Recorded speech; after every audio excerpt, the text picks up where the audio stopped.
네, 안녕하세요. 오늘은 SLR에 대해서 한번 말씀드리고자 합니다. SLR은 미국 연준이 미국 은행들에게만 적용하는 규정입니다. 영어로는 Supplementary Leverage Ratio, 한국말로는 보충적 레버리지 비율입니다. 여기서 보충적이라는 말이 굉장히 중요한데요. 어떤 것에 대한 보충이냐라고 하면 바로 지금도 전 세계에 적용되고 있는 BIS, Bank of International Settlement, 즉 국제결제은행의 바젤 3 규정이 지금 미국에서만 더 강화돼서 적용되던 것이 2020년 3월, 2020년 4월 코로나 바이러스가 굉장히 심해지면서 이것이 자금 경색을 완화하기 위해서 폐지됐다. 하지만 지금 돌아왔고 3월 31일에 폐지된다고 말은 하고가 있습니다. 그래서 우리가 결국 SLR을 완벽하게 이야기하기 위해서는 어떻게 해야 된다? 바젤 3에 대해서 이야기하는 것은 우리가 피할 수 없으니까 바젤 3에 대해서 한번 먼저 말씀드리는 시간을 가져보겠습니다. 우리가 일반 이제 기업의 경우에는 자본 주식을 팔아서 현금을 받고요. 또 부채를 일으키죠. 마이너스 통장을 뚫든 채권을 찍든 해서 현금을 받아오면 요 현금을 가지고 어떤 걸 한다? 영업용 자산을 산다. 예를 들면 공장, 토지, 기계장치 같은 걸 사서 경영자와 노동자가 이를 열심히 운영해서 만드는 이 결과가 바로 이익이고요. 요 이익을 가지고 얼마나 재투자할 건지, 얼마나 배당을 줄 건지는 순전히 누구의 판단? 경영자가 판단하고 이것은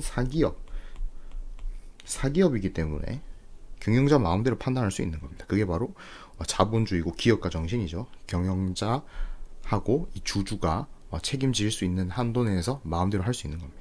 근데 은행은 아니라는 거죠. 바젤 3의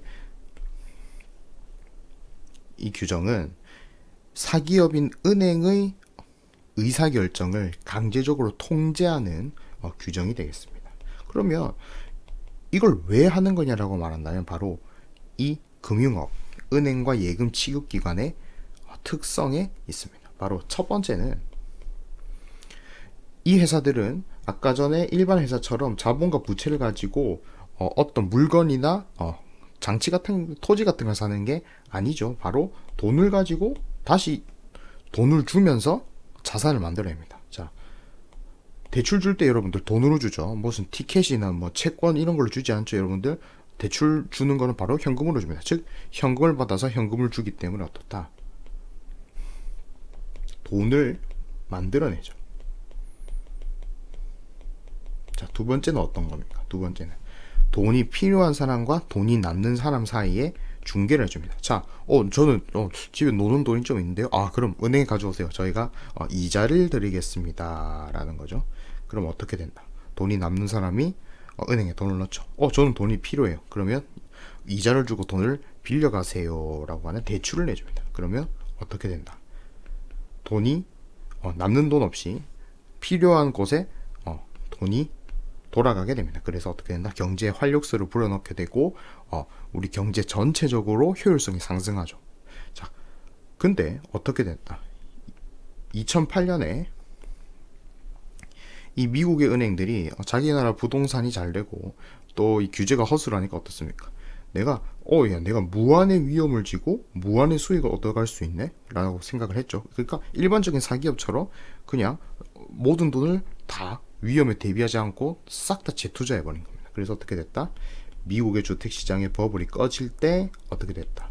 미국 주택시장과는 아무 상관없는 나라들의 경제까지도 무너지기 시작하면서 이제 이러한 논의들이 시작됐습니다. 자, 은행은 어떻다? 수익을 내는 것보다 국제경제의 시스템을 유지하는 게 더 필요하니까 우리 전 세계적으로 은행이 할 수 있는 위험 부담, 은행이 위험지는 정도를 어떻게 하자? 제한하자라는 것이 바젤 3의 골자입니다. 그런데 어떻게 한다? 예전에는 우리가 뭐가 위험자산인지 뭐가 안전자산인지 그냥 은행이나 신용평가 회사들 뭐 S&P, 무디스 이런 데 그냥 외주를 맡겼습니다. 걔들이 저희 이 자산 안전한데요? 하면 그런가요? 하고 그냥 넘어갔단 말이죠. 하지만 이제는 그렇게 하지 않는다. 어떻게 한다? BIS, Bank of International Settlement, 국제결제은행이 강제적으로 정합니다. 그리고 안 맞으면 어떻게 한다? 국제 결제 국제적으로 돈을 보내는 데서 왕따를 시켜버립니다. 아하, 강제적으로 지켜야 되는 규정이 생겼구나, 이렇게 말하면 됩니다. 그래서 요 내용은 BIS가 시킨 그대로를 따라야 합니다. 우리가 절대 인위적으로 해석할 수가 없어요. 그렇게 이게 너무 뻣뻣한 규정이다 보니까 요게 이제 상륙할 때도 한국의 대형은행까지도 굉장히 골머리를 썩혔고 굉장히 열심히 이 기준에 맞춘다고 노력을 했습니다. 그래서 이 BIS 규정, 바젤 3 규정에 대해서 한번 자세히 한번 알아보죠. 그래서 자, 일반 회사와 같이 금융회사 역시 자본, 부채, 자산이 존재합니다. 다만 이 모두가 현금의 형태로 존재하기 때문에 우리는 굉장히 세분화해서 나눠야 됩니다. 자, 먼저 자본이죠. 자본은 뭐다? 이 주인들의 몫입니다. 자, 여기는 뭐 엄청나게 돈이 많이 돌기 때문에 이 돈 중에 누가 예금을 한 사람들 거고 누가 이 정말 이 회사의 책임을 진 주인들의 것인지 모르죠. 하지만 이 방식을 통해서 우리는 알 수가 있습니다. 바로 자본 쪽의 회사 주인들이 위험을 지는 부담입니다. 자, 먼저 보통주와 우선주 자본금입니다. 자, 주가 시가총액이 아닙니다. 여러분들 액면가 곱하기 주식 발행수 하면 어떻습니까? 여러분들이 주식을 살 때 처음 들어갔던 자본금이 되겠죠. 그래서 자본금입니다. 자, 두 번째는 남은 이익의 총합이에요. 그러니까 작년에 벌었던 돈 이번에 까먹었다고 해서 여러분 은행에 예금해놨던 여러분 계좌에서 돈을 빼갈 수는 없잖아요. 그러면은 이 돈은 누가 부담해야 된다? 이 은행의 주인들이 부담해야 된다. 그래서 여러분들 이 은행에 부실이 발생하거나 큰일이 터졌을 때 저금한 여러분들의 돈이 영향이 받으면 안 되겠죠? 그러면 요거에 대한 영향은 누가 져라? 바로 주인인 너희들이 져라. 그래서 요 두 개가 바로 핵심적인 이 은행의 자본입니다. 바로 위험을 져야 하는 주인 너님들의 몫인 거죠. 그걸 바로 우리가 CET1, Common Equity Tier 1이라고 하고 가장 이 은행에서 핵심적으로 위험 부담을 해야 되는 몫입니다. 자, 근데 우리가 어떻습니까? 자, 주식을 여러분들 유상증자 한다고 하면 주가가 어떻게 되죠? 꽝 떨어지죠. 근데 이걸 강제적으로 내가 특정 비율에 맞춰줘야 돼요. 그러면 어떻게 됩니까? 주식을 계속 찍어야 되죠. 자, 주식을 계속 찍어야 되면 어떻게 됩니까? 주가가 떨어지니까 기존에 있는 주주들의 불만이 커지겠죠. 그래서 여러분들 어떻게 된다? 새로운 금융 상품을 만들게 되는데 그것이 바로 AT1 코코 본드입니다. AT1 중에 가장 유명한 게 코코 본드입니다. 코코 본드는 컨틴전트 컨버터블이에요. 그래서 신종 자본증권입니다. 이게 어떤 말이냐면 여러분들 옛날에 코스닥에 보면은 BW, CW라는 게 BW 뭐 이런 거 있죠. 본드 워런트도 있고 컨버터블 CB, 컨버터블 본드도 있죠. 자, 이건 어떻게 됩니까? 주가가 오르면 이게 채권에서 주식으로 전환되죠. 이 친구는 약간 반대의 성질을 보이는 거라고 보시면 됩니다. 자, 은행이 영업을 하다가 부실이 발생해 가지고 어떻게 된다? 특정 비율 밑으로 떨어진다. 안 좋아졌다. 그럼 어떻게 된다? 채권이 주식으로 변환되면서 여러분들은 이 회사의 채권자에서 주주로 넘어오게 됩니다. 그럼 어떻게 된다? 어떤 특정 조건에서 이게 부실이 생기면 자본이 되니까 요것도 그럼 자본으로 인정해 주겠다. 그래서 요거는 AT1입니다. 그리고 티어 2도 있죠. 티어 2는 바로 충당금입니다. 그래서 흔히 말하는 대손 충당금이 되겠죠. 자, 우리가 김모 씨한테 대출을 100만 원 해줬는데 이 사람이 한 50만 원 정도 갚더니 일주일째 연락이 안 돼서 뭐 연체 정로도 등록하고 뭐 이것저것 했는데 돈을 안 갚는다. 생각해 보니까 한 달 정도 잠적한 사람들의 평균을 해보니까 50%는 돈을 안 갚아. 그럼 남은 50만 원에 50%는 이거 못 받을 것 같아. 그럼 어떻게 한다? 충당금으로 25만 원 설정해야 된다.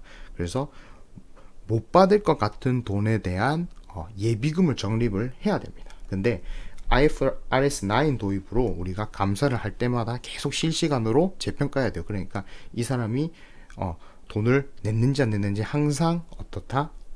대출 상태에 대해 점검하고 충당금 적립할지, 안 그리고 충당금 적립했던 걸 뺄지 계속 실시간으로 평가해야 되기 때문에 이 티어 2 자산은 계속 변한다. 그래서 이쪽으로 갈수록 더 좋은 자산이다 라고 보시면 될 것 같습니다.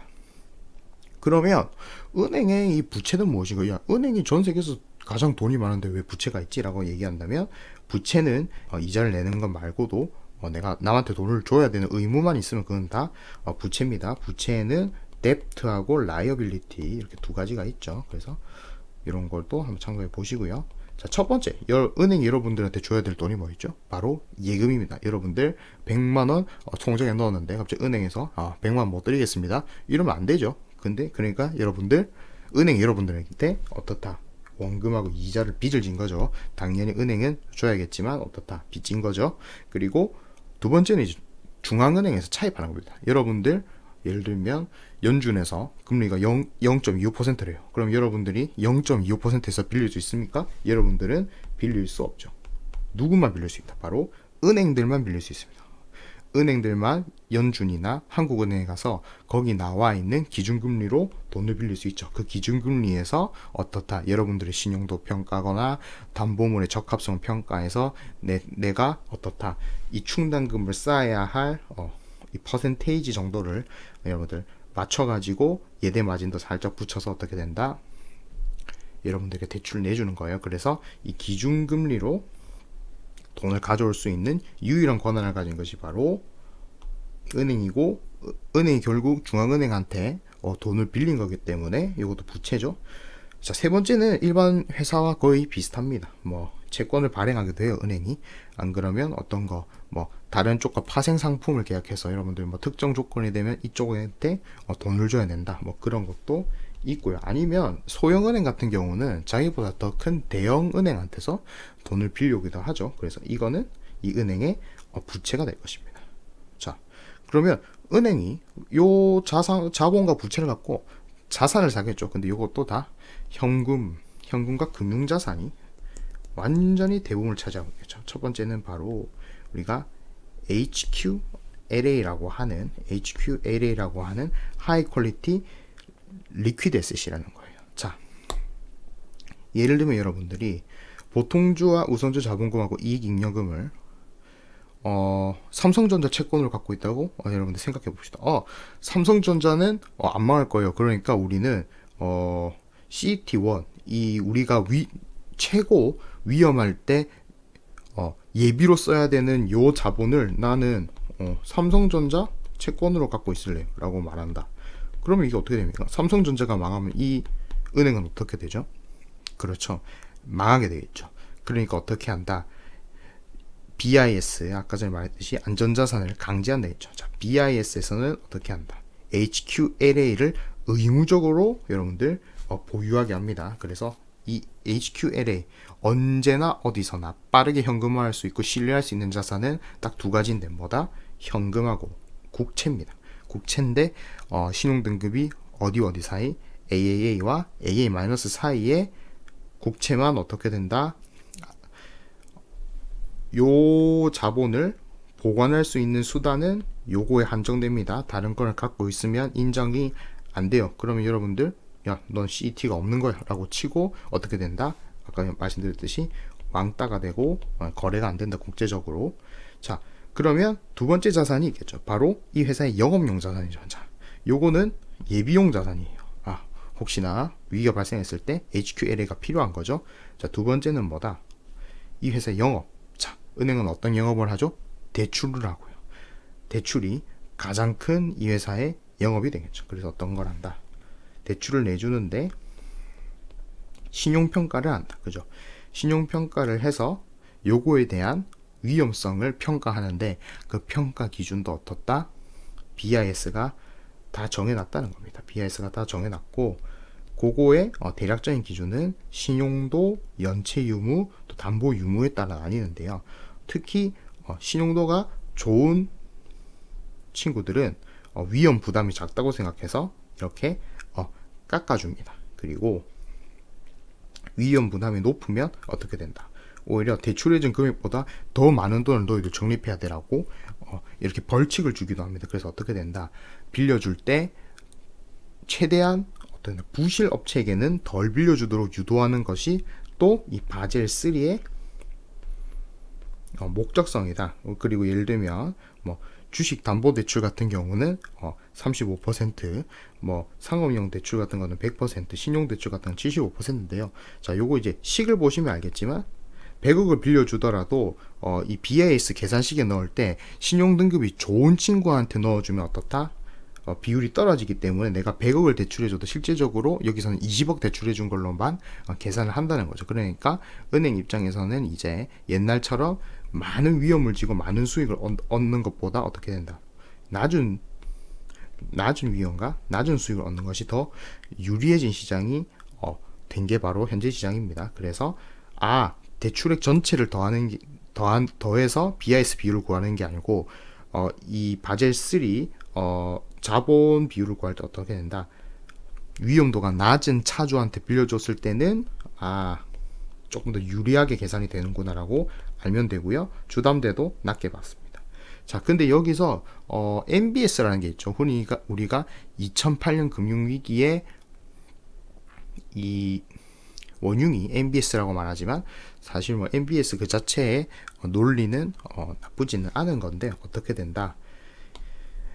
이전처럼 여러분들 MBS를 100억에 뭐 이것저것 섞어서 100억을 만들었어요. 자, 근데 어떻게 한다? 야, 처음 들어오는 90억은 너희들 먼저 다 줄게. 대신 마지막 10억은 내가 가지고 있을게. 나는 후순위 15만 갖고 있을게. 자, 그럼 어떻게 됩니까? 이 채권의 부도율이 10%인데 90%는 어떻게 된다? 다른 데 다 팝니다. 연금도 팔고 뭐 국부펀드도 팔아요. 그리고 나는 마지막 15만 남고 있어요. 근데 이 채권의 부도율이 내가 로켓과학자를 데려와 보니까 10%. 그러면 내가 받을 수 있는 기대값은 0이죠. 그럼 어떻게 됩니까? 100억 자산을 가지고 90억은 내가 팔아서 돈을 받고 10억에 대한 위험은 그대로 가졌죠. 그러면 이 대출의 실질적인 위험성은 이 회사 밖으로 나가지 않았죠. 자, 그래서 어떻게 된다? MBS는 아직도 유효합니다. 다만 어떻다? 위험이 완벽하게 이 회사 밖으로 이전돼야지만 요거를 자산에서 빠진 걸로 인정해 주겠다는 거예요. 그래서 요거에 대한 규정도 2008년 금융위기 이전보다는 많이 빡빡해졌다 이렇게 보시면 될 것 같고요. 자, 그리고 뭐 파생 상품 같은 것도 있죠. 뭐 내가 다른 회사에서 샀던 파생 상품 같은 경우도 그렇고요. 내가 다른 사람한테 팔아야 되는 파생 상품도 그렇습니다. 뭐 특정 조건이 되면 여러분들한테 돈 줄게. 예를 들면 어떤 거죠? 여러분들 은행에서 ELS를 팔았어요. ELS를 팔았습니다. 그래서 여러분들 특정 조건이 만족되면 여러분들 이자율 6.8% 드리겠습니다. 그럼 뭡니까? 네, 특정 조건이 만족되면 여러분들한테 돈을 줘야 되는 이 친구는 자산이자 빚이 생긴 거죠. 그래서 그것도 역시 위험 자산에 여러분들 상시 똑같습니다. 상시 이렇게 재평가를 해서 어떻다? 계산한다. 그래서 요 비율 아까 전에 말했던 이 회사 주인들이 준비해 놓은 자신 주인 몫의 비율에서 이 전체의 내가 비율을 따진 겁니다. 요 전체 비율. 자, HQLA는 따지잖아요. HQLA는 뭐다? 현금과 우량 국채는 주인들의 자본금이 보관되어 있는 방식일 뿐이지 이 회사에 위험을 지고 있는 요소가 없죠. 완전히 안전자산이죠. 그러니까 요거에다가 내가 요거를 나눠서 요 비율 밑으로 떨어지면 너희들 왕따 시킬 거고 요 비중을 너희들 유지해. 그리고 어떻다? 내가 리스크를 떼고 했을 때도 어떻다? 3%는 넘어야 돼. 그리고 아까 전에 말했던 코코펀드 특정 조건에서 바뀌는 자산도 인정할게. 그거는 6.5%를 넘어야 돼. 그리고 어떻다? 충당금까지 합치면 8.8%가 여러분들 넘어야 된다는 게 바젤 3의 기본적인 골자예요. 자, 그리고 요거를 가지고 이제 전 세계 은행을 평가합니다. 이번에는 어떻다? 이번에는 이제 낄 수 있는 최소한의 조건이었어요. 바젤 3는 어떻다? 기본적인 거였어요. 최소한의 낄 수 있는 조건. 근데 여기서 우리가 2008년 얘기를 다시 좀 해야겠는데 어떻다. 리만 브라더스 같은 경우도 그렇지만 내가 은행이 크니까 야 살려줄 거야.